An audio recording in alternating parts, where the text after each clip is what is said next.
Thank you for auditing the always positive new music review show hosted by a French professor who's finally talking about someone besides Taylor Swift.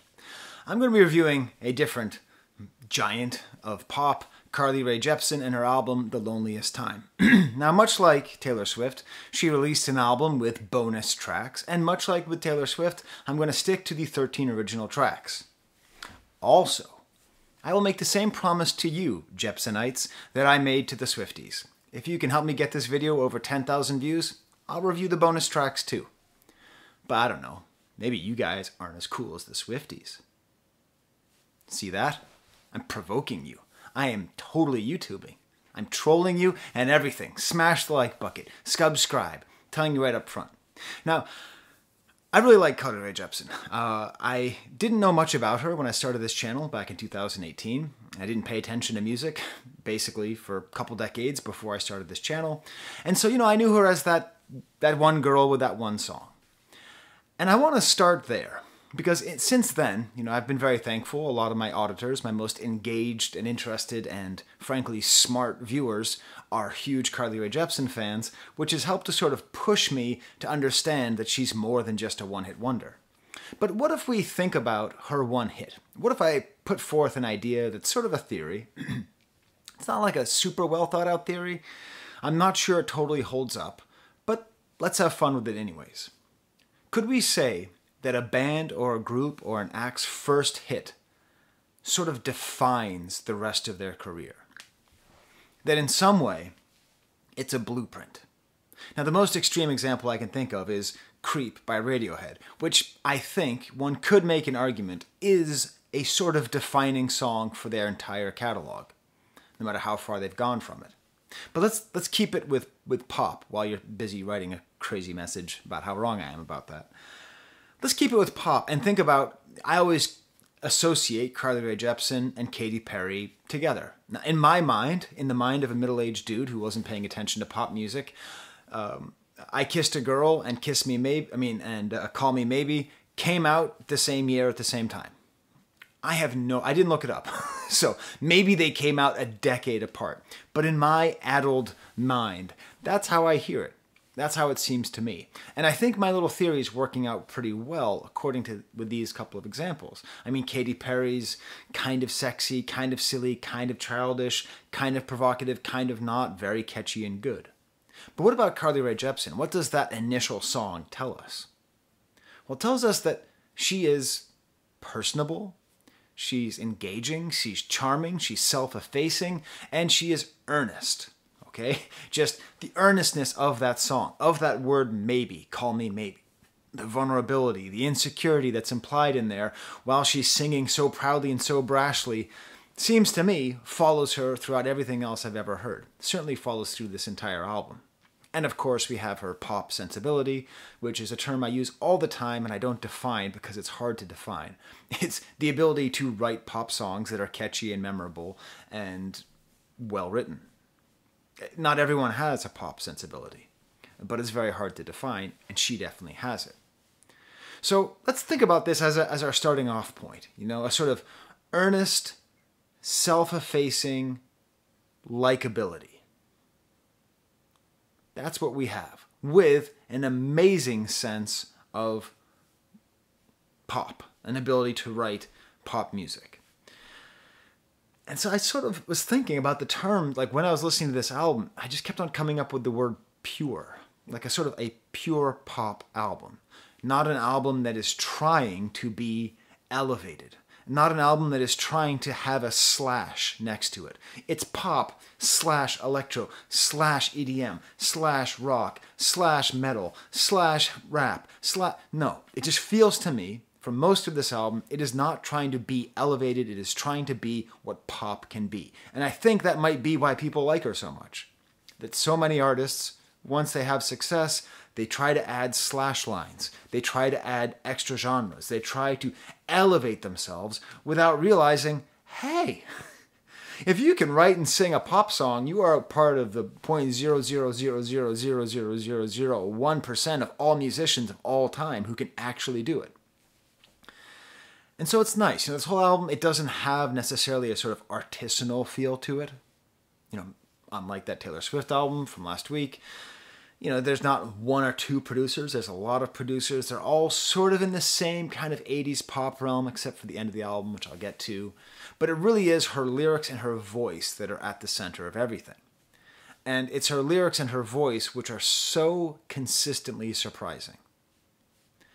I mean, I love being surprised by music. The best example is when someone sat me down and told me, no, the Beach Boys are really good. I was like, what? The Kokomo Band? Yeah, no, you don't understand. The Beach Boys are really good. The fun from all the ads? The Beach Boys are really good. I remember the moment where I started to take them seriously. I got Pet Sounds. I got really into it. Same guy told me, no, Bruce Springsteen is really good. And that's what I loved about my auditors telling me, no, Carly Rae Jepsen is really good. And that really is what comes through here. I was thinking about who does she remind me the most of. And if you can see in my little blurry cinematic set I have here, I actually think the artist she reminds me the most of is Japanese Breakfast. Now, I know the causality is backwards there. Japanese Breakfast came after. But I think, especially her voice, which sometimes reminds me of Madonna in the same way that Jabrecki's voice does, just the melodies, there's something about the earnestness of both of them, a sort of strong but slightly vulnerable femininity. I don't know. If I were Rick Rubin, or if I were Jeff Bezos, you know, and I could just throw money around or throw influence around, I would get them to do an album together, because I guarantee you it would be awesome. It would be full of what both of them possess: earnestness, intelligence, and fun. Just like so much fun. Now, the cover of the album, I did want to take a little second here. People often ask me, you know, hey, Professor Sky, how can I be a smart guy too? How can I be educated too? You know, it's nice. Thank you for asking. You know, part of the thing I try to do with my channel is I can't be young and hip. I can't know what's going on. I don't know what's lit. But I have lived life, and I've had a lot of experiences, and I have a lot of thoughts about how to become educated. You know, not just get a diploma, but how to be educated. And I almost always go back to having a book like this. Gardner's Art Through the Ages, Jepsen, some kind of big old chunky art history book. And I highly suggest you take an art history class if you are still in college. It's amazing how much of the world opens up to you when you are able to speak the language of art history. And the cover of this is very clearly inspired by the master of the Italian Baroque, Caravaggio. Okay, so these are some of his paintings that are in here. The sort of theatrical lighting, the sharp shadows, the muted background. In particular, the album cover reminds me of a portrait that he did of this boy who was his model. Probably his lover as well. Don't dig too deep into Caravaggio's biography. Hashtag cancel Caravaggio.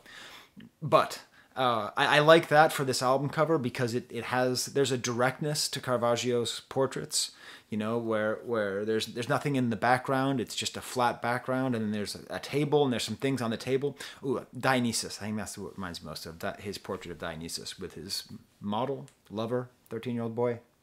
Cancel Caravaggio. So I like that because that really shows, again, this directness. She's not trying to hide behind something. There isn't some kind of weird digital manipulation going on. It's just her looking with these nice sort of flowers here. The title, The Loneliest Time, I can't help but feel this is some kind of COVID response, that we have gone through the loneliest time, although it's also the title track, which is the last track on the album, which I'll get to eventually. So let's get to the album. What am I going to do? What's going to be my stamp of the album, my example song? It's always nice when the opening song can be a stamp, and it can be here. Just click on the banana above Japanese Breakfast to hear the song Surrender My Heart. Produced by Royal Palmer Hirschenau. 3 people, I think. And this shows everything that makes this album great and makes Carly Rae Jepsen wonderful as a pop star. First of all, the production has lots of great dynamics, sort of this kind of quiet, pulsing synthesizers, a little bit of arpeggios behind, and then her voice just comes in front and center. It's a thing that I really emphasized a lot with that Taylor Swift album, how secondary her voice was. We're not there here. Carly Rae Jepsen, her voice is the center. Her voice and her words are the center of this album, which is awesome for a pop album because it's filled with songs that get stuck in your head, yet what is getting stuck in your head is not just, ooh, baby, baby, your fire is my desire. It's these off-puttingly deep lyrics. It's these surprisingly deep lyrics. Like, in this triumphant 80s pop song, we have here these lyrics. So I've been trying hard to open up. When I lost someone, it hit me rough. I paid to toughen up in therapy. She said to me, soften up. Okay? So, part of the reason people like watching this channel is having me read off a lyric and then just go, that's a great lyric. I paid to toughen up in therapy. She said to soften up. That's a great lyric. You're getting what you clicked for. It's a great lyric because, I mean, again, I personally relate to this. You know, I had a lot of therapists in my life, and I was always looking for a therapist who would be very hard and distant and sort of authoritarian, and who I knew was much, much, much smarter than me and who could sort of break me of all my silliness. But the only therapist who ever ended up really working out for me was a guy who's just very gentle and soft and like would just be nice to me, you know, and would encourage me to be softer as opposed to harder. And the softer I got, the stronger I got. That's a little. I did a review of Bladey a couple weeks ago, and I talked about how soft the fans are, and they thought I was insulting them. And I had to put in all the comments. Soft is strong, right? Hard is brittle, soft is strong. So the key to life, I think, if I'm going to get philosophical, is to be as soft and strong as you can be. Like, that's the true strength. Because if you're soft, you absorb. And if you're strong, you can thrive. And that's all here in these lyrics. She wanted to be strong, but instead, she wanted to be hard, but instead she learned the value of softness. That's all there in these lyrics. And then we get this just ridiculous earworm of a chorus. Surrender my heart. Seriously, her pop sensibility, her ability to write these lyrics. Then the second verse comes in. Now it's a little bit more layered. Got some more bass on the floor. You know, it's a 1, 2, 3, 4 of the bass. A little drum machine snare. Leads into this great... this pre-chorus that is here, broken hearts that I broke before they could break me. Again, this idea of needing to be hard, which is actually making her more vulnerable. And these great, like, 80s drum machine fill. Do-do-do-do-do-do-do-do. And just this whole chorus is just such a triumph. Surrender my heart, I want to be honest with you. I want to be honest with you. I want to be honest with you. I am honest with you. I am not honest with you. I want to be honest with you. Yeah, that's what she's saying. Very different. These words are not chosen randomly. Am I crazy? Does this not sound like a Japanese breakfast lyric? Right? I want to believe in you. I want to believe in something. So, oh my God, you put Be Good to Me right next to Surrender My Heart. The songs are like the same. I'm having one of those big brain moments. That's not on my notes. I don't have a script. I have notes, and that's not on there. And the thing about the way her choruses work is that she repeats them enough, and you know, I think there's a good litmus test for a pop chorus, which is, you know, that there's formularity, obviously, right? Where it has to be verse, chorus, bridge, chorus. Where by the time you get to the last chorus, you are singing along. The first time you hear the song, you're singing along to the chorus. Surrender my heart, it really is there. And the bridge here is just an extension of the chorus. So it's like her choruses are like terraforming your brain, so that eventually all you can hear is a Carly Rae Jepsen voice saying, surrender my heart. Next song is called Joshua Tree. Now, Joshua Tree is an interesting place. I think Carly Rae Jepsen's from Canada, based on the number of Canadian fans who like her, and she just seems Canadian. If she's not Canadian, she should be. Much like me. But, actually that's not true, I'm painfully American. Moving on. Joshua Tree is a U2 album, but this isn't a reference to the U2. if you live in Los Angeles, Joshua Tree is this park you can go to. And you know, Los Angeles is a tough city to live in. I lived in there for a couple of years. And you're just always in your car, and you're just always in your car. And then sometimes you're in your car, you drive everywhere, there's traffic everywhere, and you're always in your car. The other thing about Los Angeles, and you might not know this, is you are always in your car. If you're getting annoyed by how much I'm saying that, that's what it's like when you're in Los Angeles. It is just oppressive how many. Every once in a while you just look around and you just go, there's just so many cars. There's just so many cars. Like, you just can't take it. So Joshua Tree often represents this escape, this place you can go that's not that far away. Of course, you have to drive there, but still you have the beautiful trees and the desert, and it's a place to go. It's a place for escape. I went there exactly once, around this time in 2003. The Boston Red Sox, Grady Little left Pedro Martinez too long in the baseball game, and the Boston Red Sox lost their series against the New York Yankees. This was before the Red Sox started winning. It was such a painful moment. I was running around. I was screaming in my kitchen. I was screaming. I couldn't even watch the game. I couldn't watch the game until they brought out Wakefield. I couldn't watch it. I was just in the kitchen literally screaming, they need to take him out. They need to take him out. And then I hear the sound of the home run going. If you're a Red Sox fan, you know what I'm talking about. If not, I've lost you. The point is, this weirdly was this weird moment in my life where I was in my early 20s, and like for some reason the Red Sox winning meant a lot to me.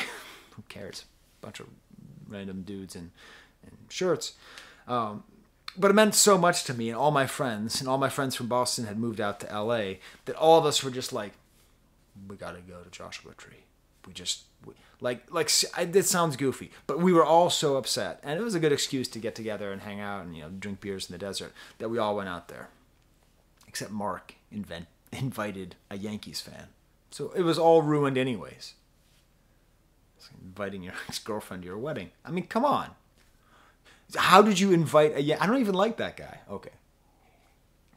It was cool. We went for hikes. It was nice. But that sort of shows the value of Joshua Tree. Like, I just need to go and clear my mind. And that's what the song appears to sort of be about. Just needing to clear your mind. Cool kind of bratty vocals.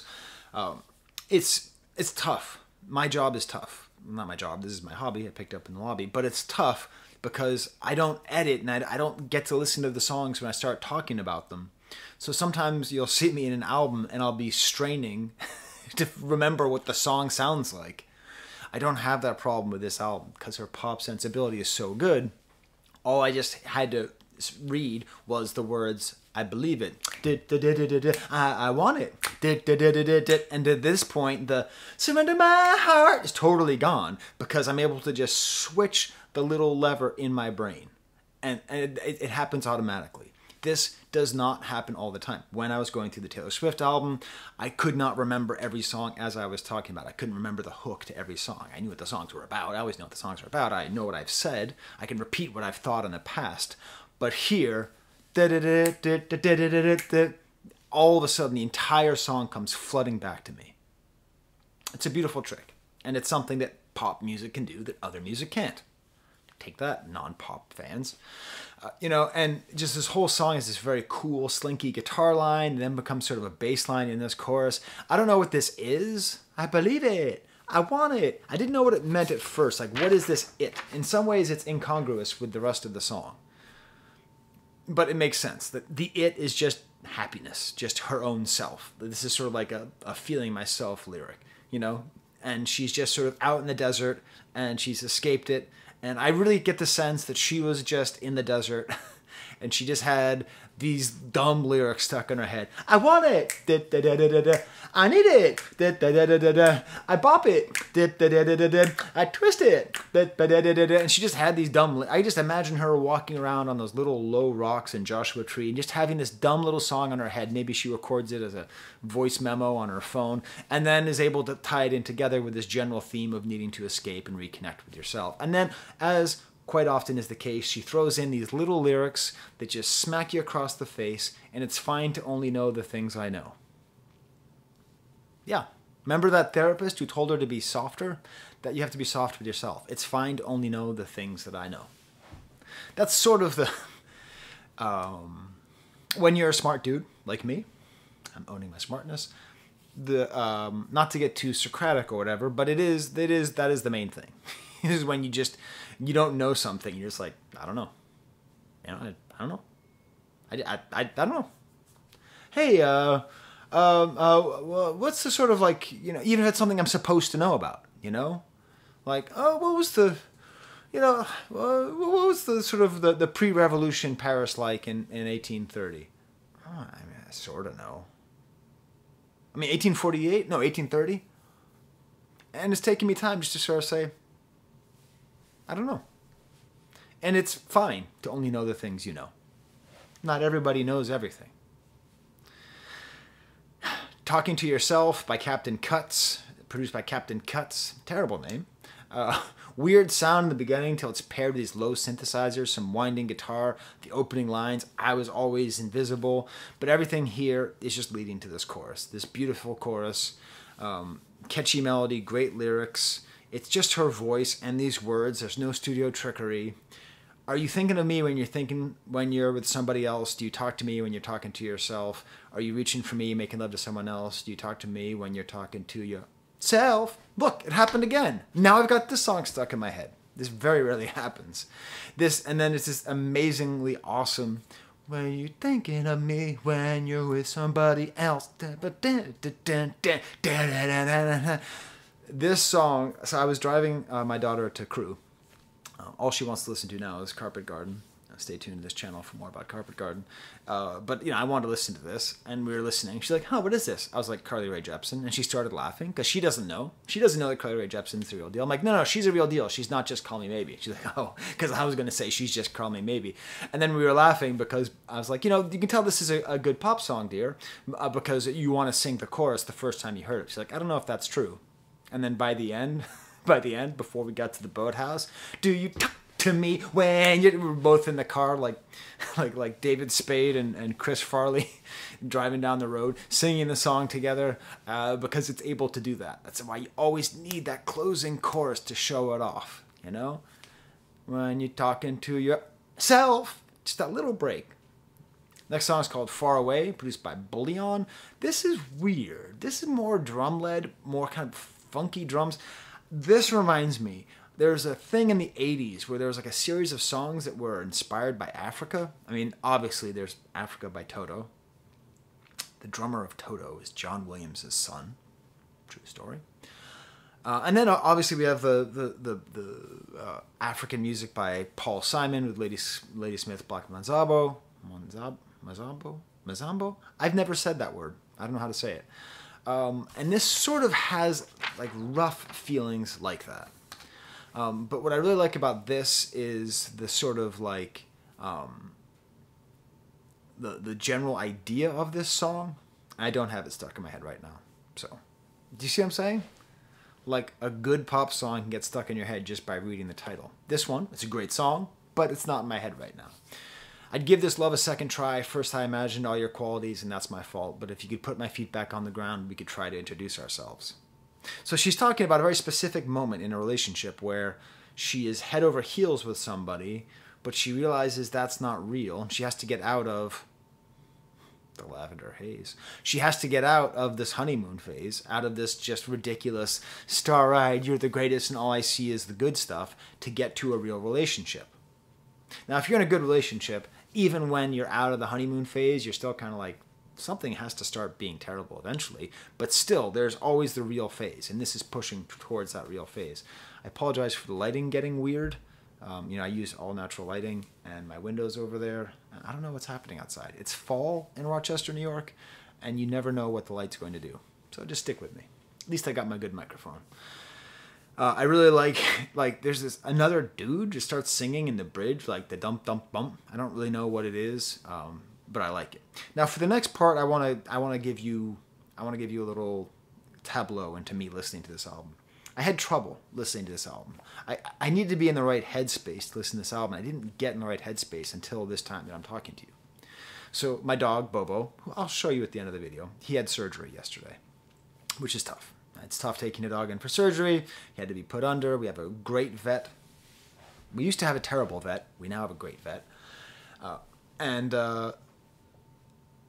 If you live in Rochester and you want the name of my vet, just send an email to professorskybusiness@gmail.com. I'll give you a referral. They're really that good. And it takes me like a half an hour to get there. It's terrible. It's so far away. But if you have to have a good vet, you have to go there no matter what. And after I drop them off, I drive to work.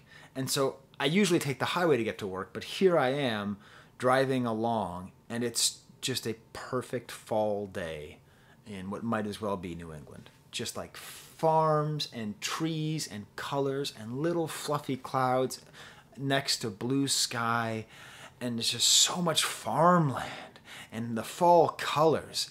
And then I'm listening to this music, and I'm just feeling so good. I'm like, I got it, you know, like, because like pop music like this, it has to hit you the right way. This great girlish high voice. This is another one of these great sort of semi-Japanese breakfast song, sort of shuffling pop song.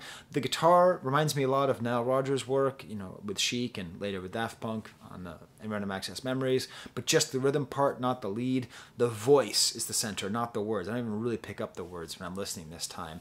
But just this beautiful chorus, everything's going my way, and I'm just, it's just the greatest feeling. You know, very, very, very little music can make you feel this good, especially in this place. So for the next couple songs, I just want you to picture that you're sitting shotgun and we're driving along and we're listening to this and we're looking out and we're seeing the cornfields of the sloping hills of these random streets in the middle of Western New York. The lyrics, though, I don't know. Maybe she's not doing as well as she thinks she is. Ever since I've been with you, everything's going my way, even when it goes sideways. Cool. I get all my confidence from you. Ew. No, you... No. Unless this is a song where she's staring in the mirror and she's learned to love herself, that she is soft with herself and she loves herself. Maybe. In that case, this song works, because you have to get your confidence from yourself. You can't get confidence from someone else. That's not a good thing. That's not a good thing. The rest of this album makes me think, yay, Carly Rae's doing great. Next song's called Beach House. Oh my God. This is going to be a hit. This has to be a hit. Nice. It's just because the lyrics are so funny and creative. It's kind of like Call Me Maybe. Because Call Me Maybe is an insanely creative song. It's not just like a gimmick. It's like, and this like rising bass line with little disco claps in the back. If you know anything about me, you know I love disco claps. I think you could put disco claps in anything, and I'd be happy to hear it. Put in the comments, what do you think would be the funniest song to have disco claps on them? Oh, say, can you see? It works for everything. Funny song, and it's all about okay, this song, I have a new idea for this song. It should be called Single Ladies. Because Single Ladies by Beyonce is a great song, and that's a very important song for women who are with men who aren't ready to commit. But we need more what I call Cathy pop. Like Cathy, the cartoon that's mainly written for middle-aged women, about the difficulties of trying to date men. You know, I've often thought about it must be miserable trying to date men. You know, I have a lot of gay friends, and I talk to them like, geez, you gotta date men? I have a lot of friends who are women, like, that must be terrible. It must be terrible trying to date men. And especially if you've been trying unsuccessfully to date men for a long time. And so this song serves this purpose, fills this need to talk about men. It's not just like crapping on men, being like they're bad. The center of the song is this pre-chorus. I've been on this ride, the roller coaster is a carousel, and I'm getting nowhere. The roller coaster is a carousel, so you think that you're on this great, woo, okay, this guy's awesome, okay, this is great, awesome sex, and he's the coolest guy in the world. Actually, he's getting a little bit distant. Oh, I think he might be cheating on me. He's hung up on his ex, woo. And that's the sort of image of like what it's like, and it's exciting, and it's fun, but in reality, what she's saying is it's a carousel. It's flat. It's repetitive. I'm lucky. I'm luckily in love. I did date for a while. And I get it. And if I was like still dating, like the other day I was walking with my wife near the canal in our town, and like it was like date hour, and there was like a little veranda. There's people eating outside at one of the like 17 Greek restaurants in our very not Greek town, and I could just tell who was on a date. And I just thought, oh, thank God I'm not those people. I just, like they might have been looking at us with like a baby and like, oh, thank God I'm not those people. I get to go out and experience all this new excitement with new people. But this was the opposite. I'm like, oh, I'm so glad I don't have to sit there in like an ill-fitting sweater and talk about my job. But this song is just pure comedy too. You know, like she talks about all these different boys. Boy number 1 made a nice picnic, but the food was made by her mom. Hilarious. Boy number 2 was married, but his wife had an impeccable taste. And then the whole thing closes on this catchphrase. I got a beach house in Malibu and I'm probably gonna hurt your feelings. Oh, stuck in my head. Probably gonna hurt your feelings.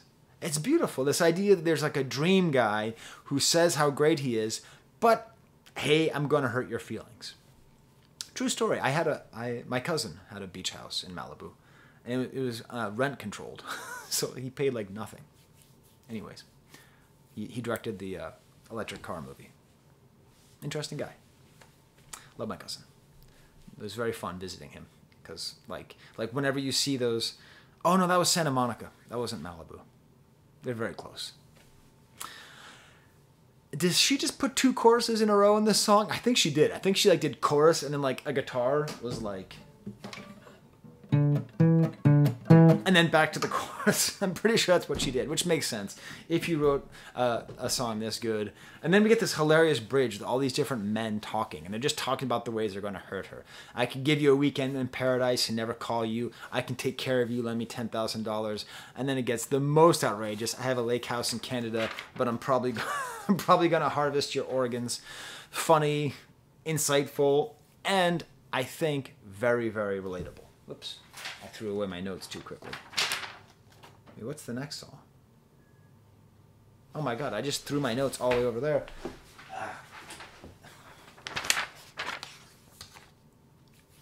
Next song is called Benz by Bullion, produced by Bullion. A little more avant-garde here. I gotta say, there's, I think, 3 songs on this album that feel a little bit elevated, and that's a little bit annoying to me because I don't want her to elevate. I want her just to be pop, but these songs are great. This is a good song. Kind of polyrhythmic at times. The chorus isn't really even a hook. I do like, though, the end of this song. So again, I'm still driving. Long drive. Because we have a vet in the middle of nowhere. I can feel the darkness sometimes too, but I can feel the sun on you.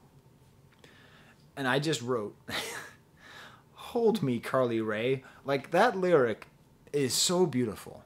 I can feel the darkness, but I can feel the sun on you. She just really has this power. She really has this power to write these lyrics that just make you feel so close to her, so related to her, so seen. You know, and it's not what everybody does, right? It's not, I mean, I spent 2 hours this week talking about how great of a lyricist Taylor Swift is. And I'm not comparing them. I don't think there's any point in comparing them. But they do different things. I mean, that's a comparison. That's not a ranking. They do sort of different things. Like, this kind of lyric, I can feel the darkness sometimes too, but I can feel the sun on you, has a certain healing, connective vulnerability and sweetness that I only feel listening to Carly Rae Jepsen. Next song is called Western Wind, produced by the guy from Vampire Weekend. Basically the drum loop from Freedom by George Michael. Between this and that Lorde song from last year, George Michael's Freedom is having a little bit of a renaissance. Nice kind of far away, simple notes in the melody. Do, do, do, do. She sings a lot about California. Last song she sang about Mexico. Song before she talked about Beach House in Malibu. There's a lot of sort of places in this album. Joshua Tree, it's a very sort of location place. Not my favorite song, not super catchy, not super pop. I do like the strong piano on the second chorus. And there's just a really nice bit with a very noticeable Stratocaster being played. Next song is called So Nice. Like my merch. My So Nice merch, my mug. You too can be like Professor Sky. Study art history. Have a dog. You need surgery. Next song is called So Nice. Earnest. Just so earnest. Again, we're getting... So the last couple songs, she wasn't too focused on the earworms. Here she is. La la la la la's. Very vocal led. Maybe we can go for a drive is one of the lyrics. And I was going for a drive. I was driving with Carly Rae. And you. No other guy can help me fly and hold me down at the same time. Beautiful lyrics. And hey, this whole song is about just being with a good guy. So nice, incredibly honest, polite. Of all the traits and attributes that women sing about with men, very rarely do we get the earnestness of so nice, incredibly honest, and polite. This isn't chivalrous. This isn't a dirty bad boy. This isn't go all night long. This isn't smart. This isn't funny. This is just simply incredibly honest and polite. A very catchy chorus, kind of a more funk and disco here. Nice instrumental bridge. He is my cup of tea. Hope he never leaves. Aw. Bad Thing Twice. I like this song because I listened to it this morning and my daughter was crying. I have two daughters. One is a teenager. The other is like 2 months old. And so she was crying and I just kept turning the song up until she stopped crying. And it worked. She had a lot of fun listening to this song with me. A bass-led song here, very pulsing drums. And then actually, it was that she burped. So she felt better for the burping. But I'm pretty sure Carly also helped. Next song is Shooting Star, more funk disco guitar.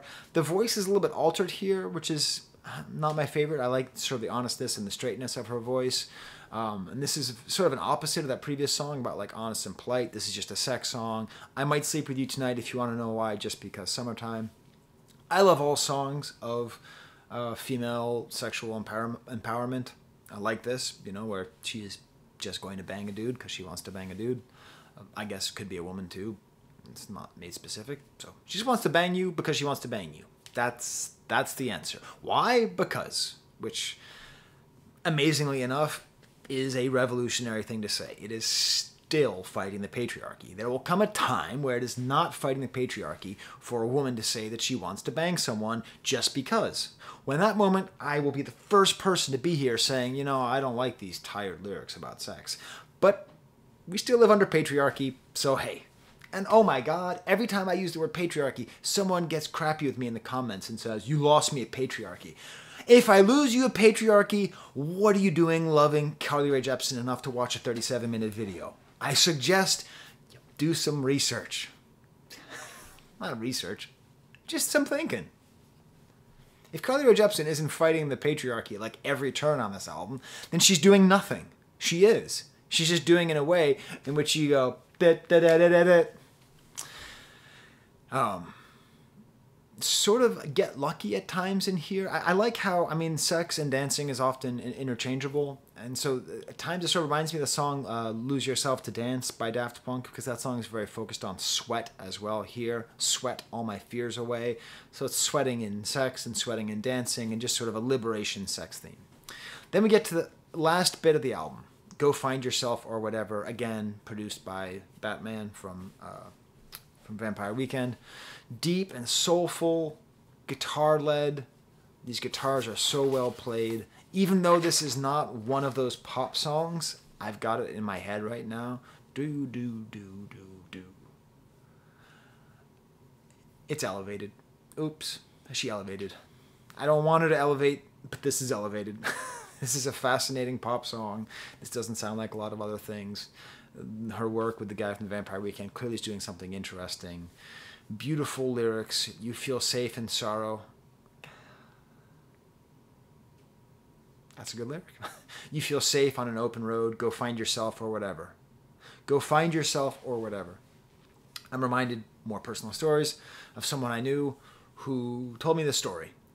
That they were with somebody for a couple years. They were living together. And they woke up one morning and their partner had just left. They were on the road to marriage and their partner just left. Just gone. Later. Just nothing there. Together for years, gone. That story horrifies me.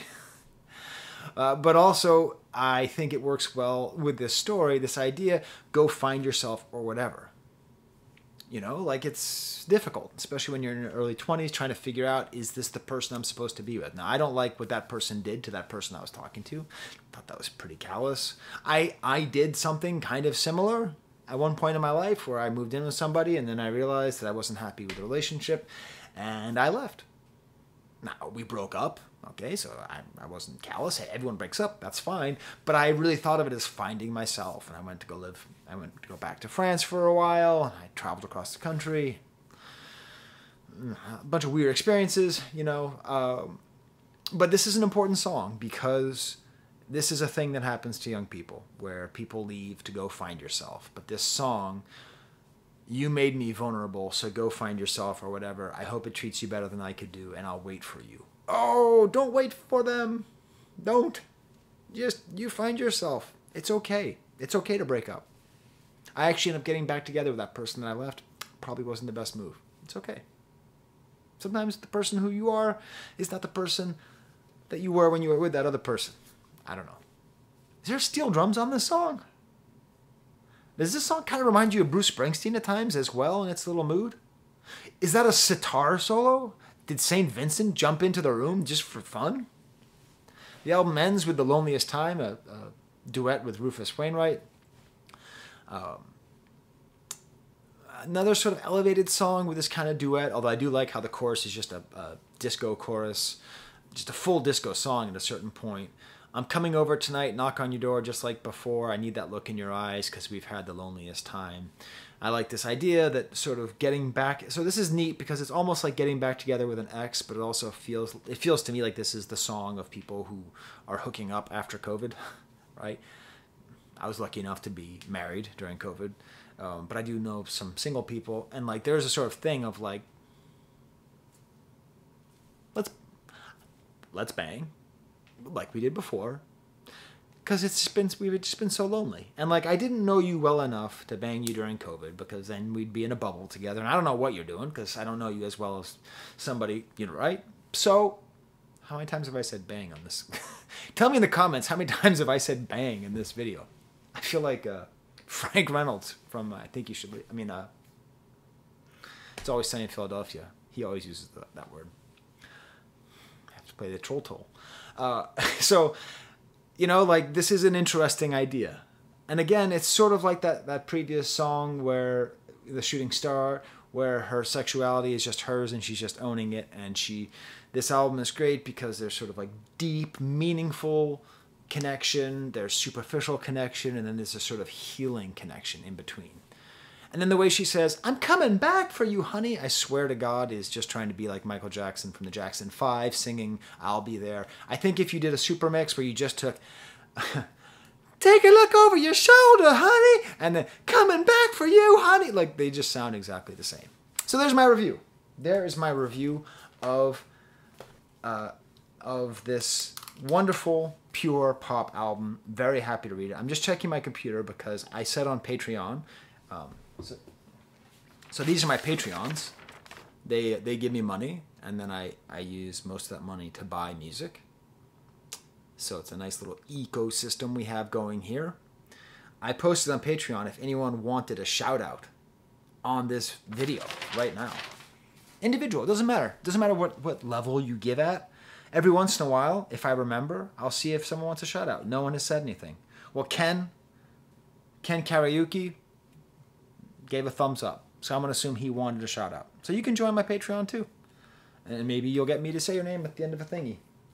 Which sounds dumb because I'm the one who's like talking. And like, who would care about me saying something? But when I watch other creators, like, and I see my name on their Patreon list, I'm like, it's my name. First this guy, it's me. Look, that person's vaguely aware of me. It's great. Okay. Tell me what you think about this album. Tell me what you think about this video. Tell me what you think about Caravaggio. Tell me how many times I said bang. Until next time, for all the Reynolds family, there's the camera.